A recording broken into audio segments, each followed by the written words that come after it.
ഇന്ന് നമ്മൾ വന്നേക്കുന്നത് 2012 മോഡൽ എർട്ടിഗ ZD ആയിട്ടാണ്.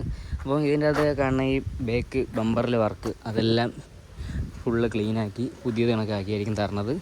അലോയ് വീല് എല്ലാം ഉണ്ട്. പിന്നെ നമ്മളെ അകത്തെ സീറ്റ് കവറെല്ലാം പോയിരിക്കുകയാണ്. അതും എല്ലാം പുതിയതടിച്ച് പുതിയ സീറ്റ് കവറൊക്കെ ചെയ്തായിരിക്കും വണ്ടി കൊടുക്കുന്നത്, കസ്റ്റമറിന് കൊടുക്കുന്നത്. പിന്നെ വണ്ടി വന്നിട്ട് സിംഗിൾ ഓണറാണ്. കിലോമീറ്റർ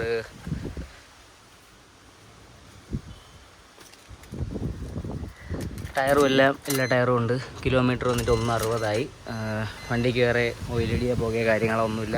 വണ്ടി വേറെ ആ ഒരു ബേക്ക് ബമ്പർ ഒഴിച്ച് ബാക്കി ഭാഗങ്ങൾ നോക്കുകയാണെങ്കിൽ എല്ലാം നല്ല നീറ്റാണ്. വേറെ സ്ക്രാച്ചസും കാര്യങ്ങളൊന്നുമില്ല. ടയറെല്ലാം ഒരു 80% ഉണ്ട്. ഈ ബമ്പറിൻ്റെ കാര്യവും സീറ്റും ക്ലിയർ ചെയ്തായിരിക്കും കസ്റ്റമറിന് കൊടുക്കണം. അപ്പം കസ്റ്റമറിന് കൊടുക്കുമ്പോൾ നമ്മൾ വൃത്തിക്കല്ലേ കൊടുക്കുകയുള്ളൂ. അപ്പം അത് രണ്ടും ക്ലിയർ ചെയ്തായിരിക്കും കൊടുക്കണം. റേറ്റ് അറിയണമെങ്കിൽ ഞാൻ നമ്പർ താഴെ കൊടുത്തേക്കാം.